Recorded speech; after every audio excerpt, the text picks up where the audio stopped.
কমিটির জন্য বলছি, সেটা হচ্ছে যে আমরা যেটা করবো, আমরা শিয়ালদা হয়ে ছান্না অবধি গিয়ে ওইখানটাতে আমাদের গাড়িগুলোকে রেখে আমরা একদম শান্তিপূর্ণ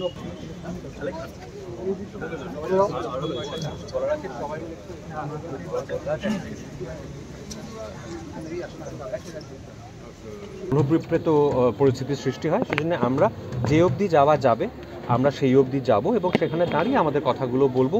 আমরা এটাও চাই না যে শ্যামবাজার মোড়ের কাছে গিয়ে অজস্র গাড়ি প্রচুর ভিড় ভাড় হয়ে যাক ইত্যাদি। তাই জন্য আমরা গাড়িগুলিকে যথেষ্ট আগে রাখবো শ্যামবাজারের মোড় থেকে, এবং বেশ কিছুটা আগে থেকে আমরা হয়তো যে কজন আমরা আছি সবাই মিলে হেঁটে শ্যামবাজারের মোড় অবধি যাবো এবং সেখানে গিয়ে এই মেডিকেল শিক্ষার্থীদের সঙ্গে আমাদের যে কি বলবো যে সলিডারিটি সেটা প্রকাশ করব বা যার যেটা বলার সেটা বলবে এটুকু। এবং তুমি যেটা বললে যে অরাজনৈতিক মিছিলে যেমন চরিত্র হওয়া উচিত সেটা তোমরা মেনটেন করো। হ্যাঁ, দেখুন, অরাজনৈতিক কথাটার মধ্যে এখন নানা রকম মানে তোলা হচ্ছে, অর্থ তোলা হচ্ছে, তো সেটা একটুখানি আমি ক্লিয়ার করে দিই যে অরাজনৈতিক বলতে এটা কোনো দলীয় পতাকাবিহীন এবং দলমত নির্বিশেষে।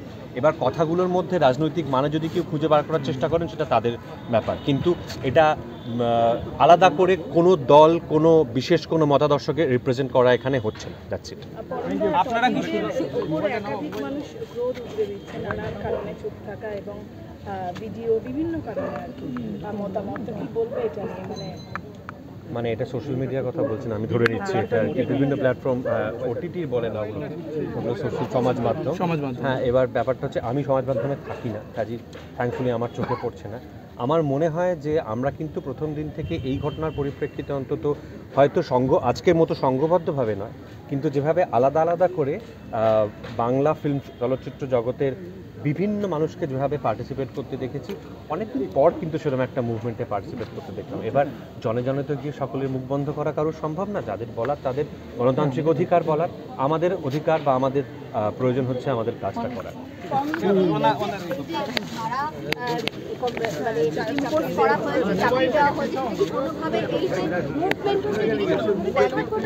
দেখুন, এটা নিয়ে শুধুমাত্র জল ঘোলা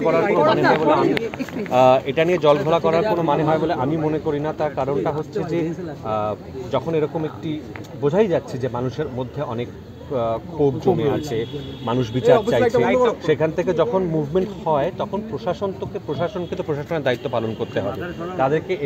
তারা তো এনশিওর করার চেষ্টা করবেনই যে যাতে যান চলাচল স্মুথ থাকে, যাতে মানুষের হাঁটা চলা স্মুথ থাকে, বা যাতে প্রচুর জমায়েত না হয়। এবার এটা একটা নেগোসিয়েশনের বিষয়, এটা প্রশাসনের সঙ্গে যারা আন্দোলন করছেন বা যারা আমাদের মতো যারা শান্তিপূর্ণ প্রতিবাদ করছেন, এটা প্রত্যেকের এটা নেগোসিয়েশনের বিষয়, এটা আন্ডারস্ট্যান্ডিংয়ের বিষয়। এবং এখনও অবধি কোথাও সরাসরি প্রশাসনের যে মুখগুলি তাদের কাছ থেকে কিন্তু সরাসরি মানে কোথাও খুব বিরাট বাধা দেওয়া হয়েছে এমনটা নয়, কিন্তু ডেফিনেটলি প্রশাসন কি আর চাইবে যে গোটা শহর মানে যানজটে বা স্তব্ধ হয়ে যাক আন্দোলন বা প্রতিবাদে? তারা তো চাইবে না। এইটা সবসময়তে যে কোনো প্রতিবাদ যে কোনো আন্দোলনের ইতিহাস এটাই হয়ে থাকে যে প্রশাসনের সঙ্গে একটা নেগোসিয়েশন বা একটা আন্ডারস্ট্যান্ডিংয়ে যেতে হয়। Thank you so much. Thank you.